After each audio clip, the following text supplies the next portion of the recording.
Es el evangelista de la misericordia divina. Suyos son en exclusiva los relatos del hijo pródigo, del fariseo y el publicano, y la escena que vamos a contemplar ahora en este rato de oración. Estamos comenzando el capítulo 7 ya. En el apartado anterior, el evangelista médico había transmitido el discurso del llano, cuya virtud clave era precisamente la misericordia. Un poco antes el Señor había llamado a los 12, había establecido ya el grupo y como una muestra de que vivía lo que predicaba, había pasado misericordiando y eligiendo, como dice el lema episcopal del Papa Francisco. Y una vez establecido ya el colegio de los 12, Jesús hizo una correría apostólica con ellos, una misión que incluyó la predicación, pero también los milagros, como los que vamos a contemplar. Entonces demos la voz a el evangelista San Lucas. Iba camino de una ciudad llamada Naín, y caminaban con él sus discípulos y mucho gentío. Vamos nosotros también allí, con él, en ese grupo. Cuando se acercaba a la puerta de la ciudad, resultó que sacaban a enterrar a un muerto, hijo único de su madre, que era viuda. Una situación lamentable seguramente para aquella mujer. En esa época, estas personas tenían pocos derechos y no podían heredar los patrimonios de su esposo. Entonces su destino era paupérrimo porque quedaban dependiendo plenamente de sus hijos y de la caridad del resto de la familia. O sea que en este caso, si moría el muchacho, desaparecía la única esperanza que le quedaba a la viuda. Sin embargo, habría gastado buena parte de los ahorros para darle un entierro digno, quizá contratando un buen servicio de plañideras, porque dice que un gentío considerable de la ciudad la acompañaba, entre ellas esas mujeres que ofrecían el servicio de llorar al difunto, para que se notara que sí era querido en vida. En nuestra oración podemos hablar con el Señor, dirigirnos a Él, como aquellos discípulos, o al menos como la multitud. Ir contigo, Señor.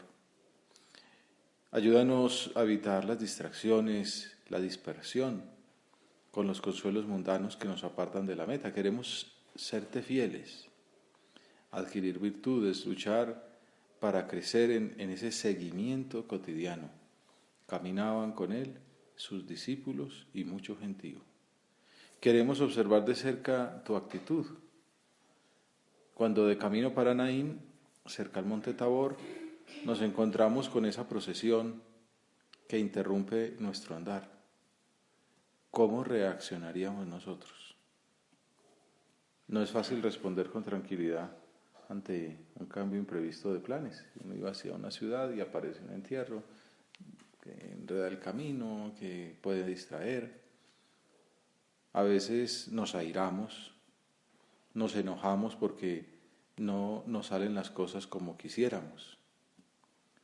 Quizá a alguno del cortejo le pudo suceder algo similar. Se molestaría por la contradicción que suponía ese imprevisto. Otro quizás haría un comentario chismoso, superficial, sobre el gentío que acompañaba a la señora, o sobre el destino inexorable al que se enfrentaba esa pobre viuda. Pero nadie daba el paso de salir al encuentro, de proponer un servicio, de facilitar una ayuda para esta persona necesitada. En cambio tú, Jesús, reaccionaste de modo diverso. Al verla el Señor, es la primera vez que San Lucas se refiere de este modo a Jesucristo, llamándolo con esa palabra que menciona su divinidad. Al verla el Señor se compadeció de ella. Esa es tu misericordia, Señor, la misericordia de tu corazón, que se caracteriza por la compasión ante nuestras miserias. Dice San José María, nuestro Señor nos amó por razones santas, que quizá no nos moverían a nosotros. San Lucas dice, misericordia motus superean, se movió por compasión, por misericordia hacia aquella mujer, cuando se daban otros motivos humanamente razonables. Era pobre, era viuda, no tenía más hijo que aquel, pero lo que mueve al Señor es la misericordia, la compasión. Por eso, Señor, venimos a pedirte en nuestra oración que también nos dirijas esa mirada de amor, de comprensión, de perdón, que incluye además la gracia para superar nuestras debilidades. Venimos a pedirte que nos ayudes en la lucha por crecer en virtudes, para ser mejores personas, para corresponder a la gracia de tu llamada, para ser mejores cristianos, para poder seguirte de cerca. Al verla, el Señor se compadeció de ella. Esta es la riqueza del Evangelio, que nos ayuda a conocer mejor los sentimientos de Jesús para que aprendamos a imitarlo. No nos podemos caer en una consideración aséptica, superficial, meramente intelectual, sino que la contemplación del corazón de Cristo debe transformarnos. Tu ejemplo, Señor, es un modelo, un espejo en el cual debemos confrontar nuestra vida.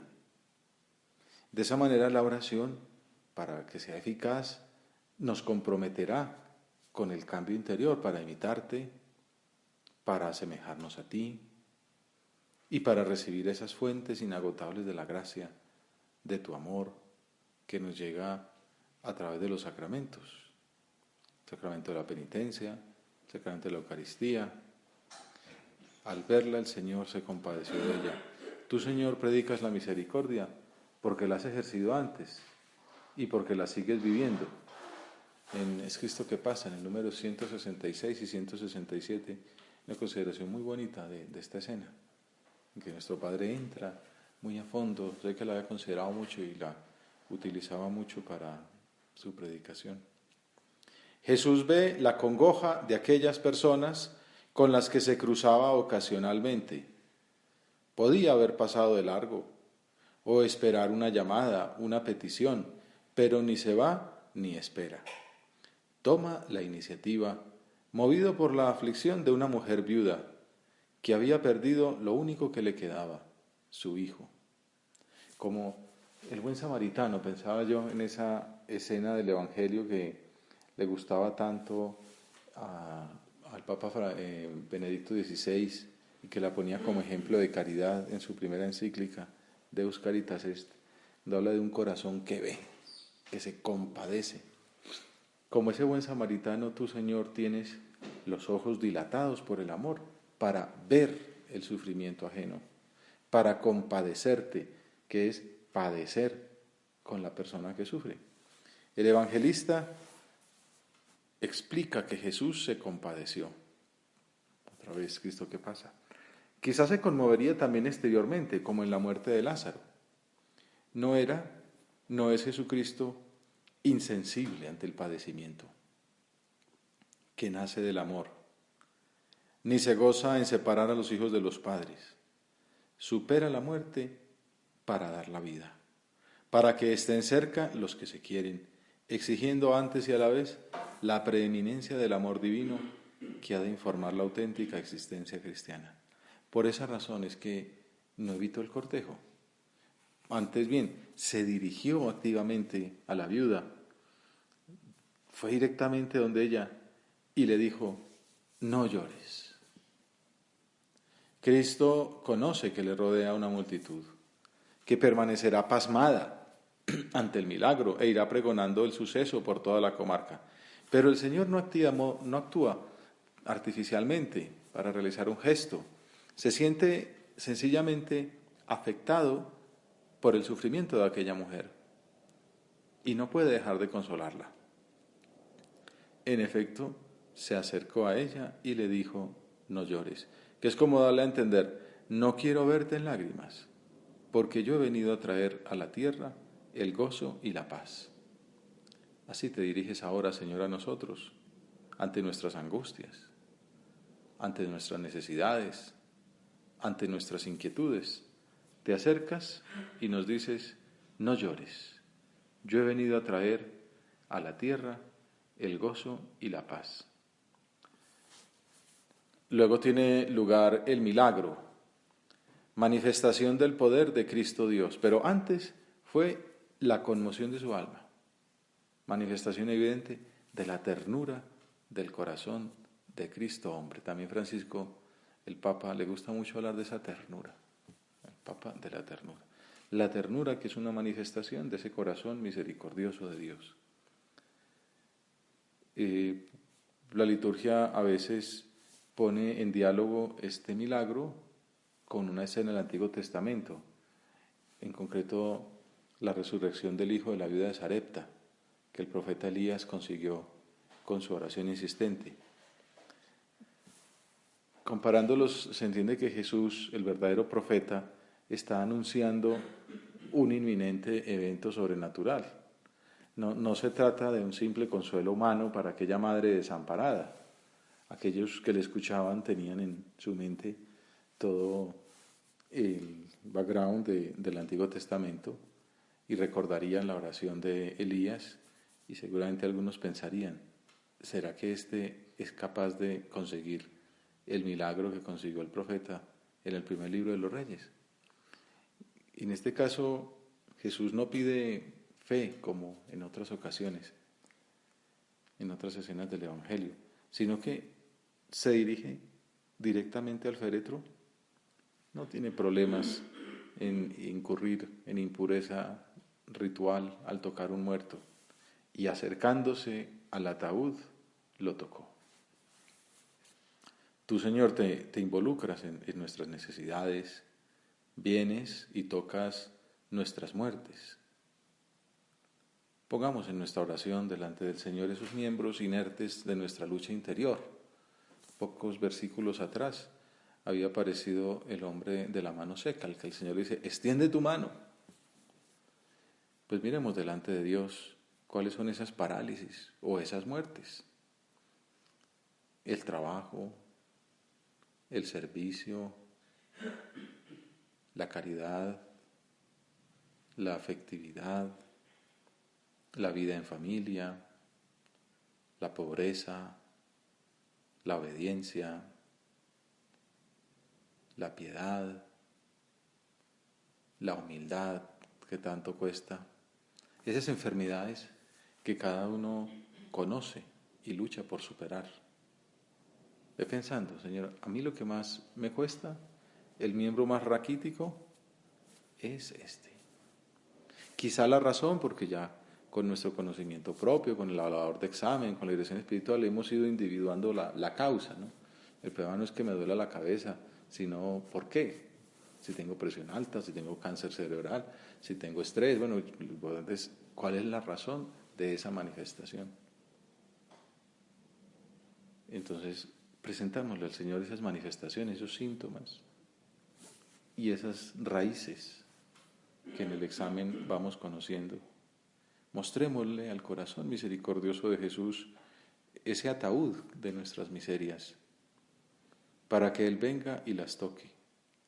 Señor, toca mi alma en esta oración, en este día.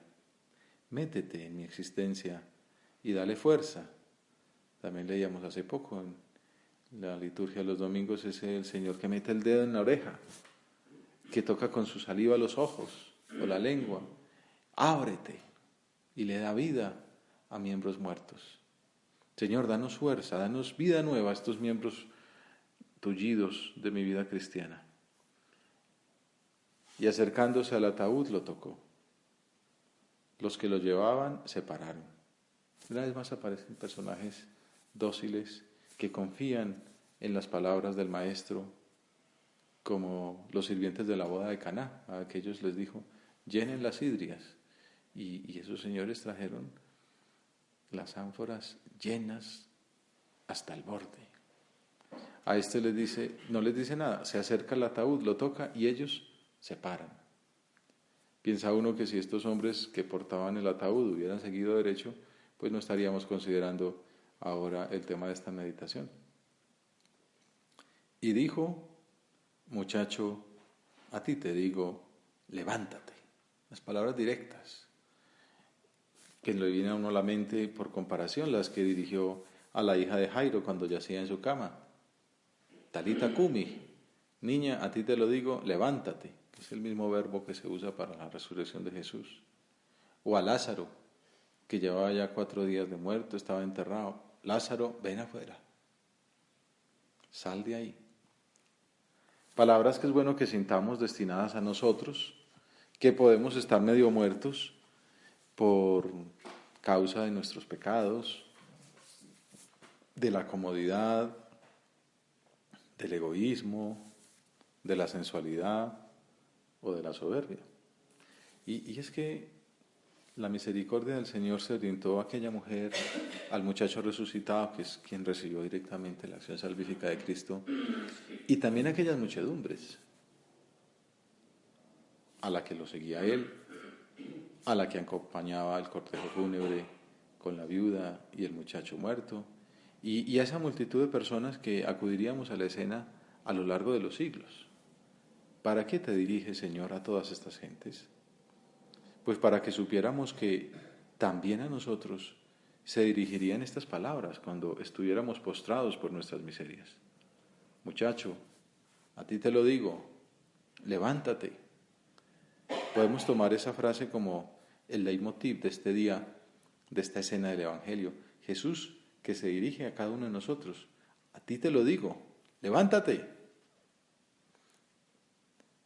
Viene también a la mente, nos recuerda la recriminación a los apóstoles al final de la oración en el huerto. Levantaos, vamos, estaban dormidos. El momento más culminante de la visión de Cristo, luego de 3 años de estarlo siguiendo, cuando ya llegó la hora, ellos están dormidos y asustados. Levantaos, vamos. Rezar, ¿no? Para no caer en la tentación. Y bueno, y nos podemos aplicar el cuento a nosotros. Levántate, conviértete. San José María enseñaba que la vida interior se compone de muchos sucesos, como los de Naín. Que ese resucitar es comenzar y volver a recomenzar. Que en la vida interior estamos resucitando a cada momento con actos de contrición, de dolor y de reparación. Procuremos ir sacando propósitos de comienzo, de recomienzo, de resucitación, de resurrección, de contrición, de dolor, de reparación. Nunchepi, vuelvo a empezar, Señor. Una vez más me levanto ante esta llamada que tú me haces. Decíamos antes que esta escena recordaba el momento en que Elías rogaba a Dios por el hijo de la viuda de Sarepta. Esa historia concluye diciendo que Yahvé escuchó la voz de Elías y el alma del niño volvió a él y revivió. Tomó Elías al niño, lo bajó de la habitación de arriba de la casa y se lo dio a su madre. Dijo Elías, mira, tu hijo vive. En cambio aquí, en el relato del Nuevo Testamento, el final de Lucas es más sencillo. El muerto se incorporó y empezó a hablar. Recuerdo alguna escena de esos dibujos, esos frescos medievales, en que aparece un muchacho ahí sentado, ¿no? Como si usted era recién despierto, ¿no? Se incorporó y empezó a hablar. Como se dice por ahí, pues se habla mucho cuando se lleva un rato callado, ¿no? Pues, ¿qué ha sentido? ¿Qué le pasa? ¿No? Verá todo ese gentío. Vuelve a la vida y lo manifiesta hablando. El lenguaje, qué importante es en la vida humana, ¿no? Aquí podemos ver una alusión a la importancia también de la sinceridad para salir de la muerte del pecado. Llamar a las cosas por su nombre y decirlo en la dirección espiritual con toda sencillez.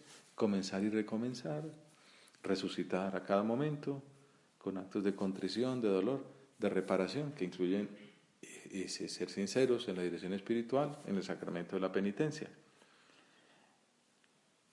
Vuelvo a San José María. La misericordia que Dios muestra nos ha de empujar siempre a volver.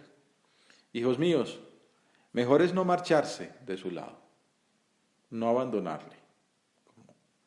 Pero si alguna vez, por debilidad humana, os marcháis, regresad corriendo. Él nos recibe siempre, como el padre del hijo pródigo, con más intensidad de amor. Propósitos también para el futuro, no tiene por qué suceder, pero si alguna vez tocamos el violón, si alguna vez nos fuéramos, que regresemos corriendo. Sabemos que esos brazos misericordiosos del Padre nos esperan para recibirnos siempre como el Padre del Hijo Pródigo, con más intensidad de amor todavía. Y se lo entregó a su madre. Decíamos que ese era el motivo principal del milagro, la compasión tuya, Señor, por aquella mujer. Ahora le entrega su única esperanza, la ilusión de la vida, además de la garantía para el futuro. Pues Jesús nos ve sufriendo y se adelanta incluso a nuestras peticiones. Nos busca, arregla las dificultades, antes, más y mejor, aunque a veces a nosotros en nuestra ceguera nos pareciera que llega tarde. En realidad siempre comparece en el mejor momento, en el momento más oportuno. Quiere que nos unamos a su voluntad, que carguemos con su cruz, que sintamos la solidaridad de nuestros hermanos. Y en el instante justo experimentamos el gozo que tuvo aquella mujer y se lo entregó a su madre. Siempre podremos cantar como el Salmo 29, has cambiado mi luto en danza, me has quitado el sayal y me has ceñido de alegría. Gracias, Señor, por tantas alegrías como nos has dado en nuestras vidas, por tantas resurrecciones que has facilitado en nuestro corazón, por tanta misericordia. En la mente de la Virgen que agradece precisamente esa misericordia de haberse fijado en ella. Nosotros también, con mayor razón.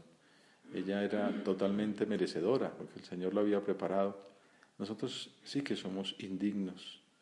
Ha puesto sus ojos en la humildad, en la bajeza de su esclava.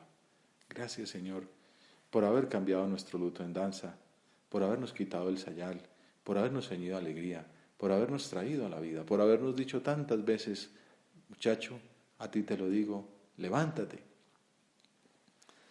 Y también podemos aprender, como una segunda faceta ya de esta escena llena de enseñanzas, es aprender de ese corazón de Jesús misericordioso, solidario, fraternal, a querer a la gente como la quiere Jesús. Si no aprendemos de Jesús, no amaremos nunca. Hemos de pedir al Señor que nos conceda un corazón bueno. Te lo pedimos, Señor.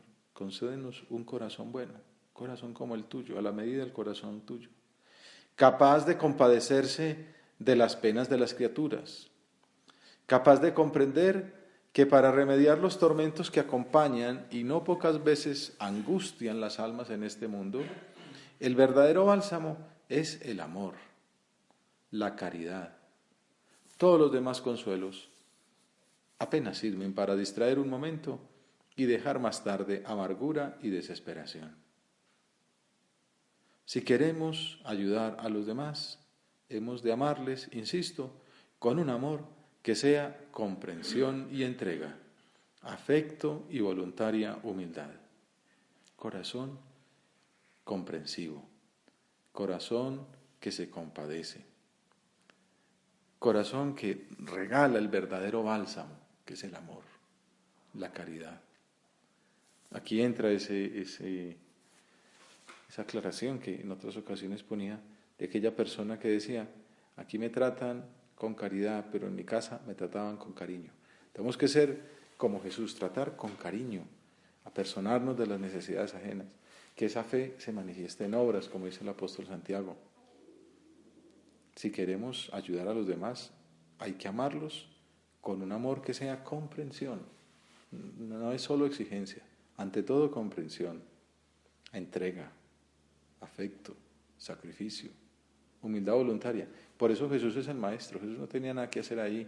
Jesús no tenía nada que ver con esa señora, con ese muchacho.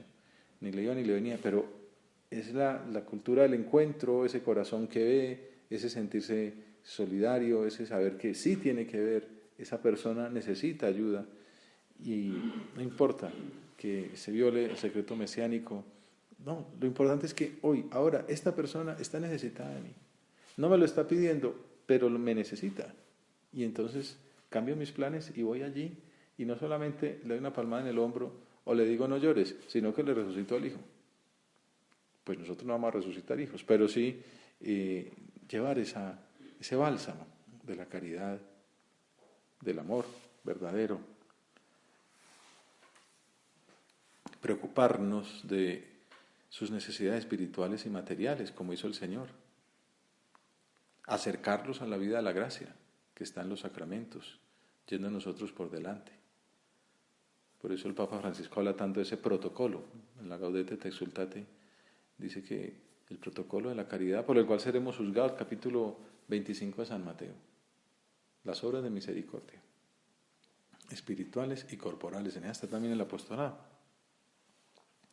Como dice San Agustín, de la resurrección de aquel joven se alegró su madre viuda. De los hombres que cada día resucitan espiritualmente, se regocija la Madre Iglesia. Aquel estaba muerto en el cuerpo, estos en el alma. La muerte en aquel era visible a los ojos de quienes le rodeaban.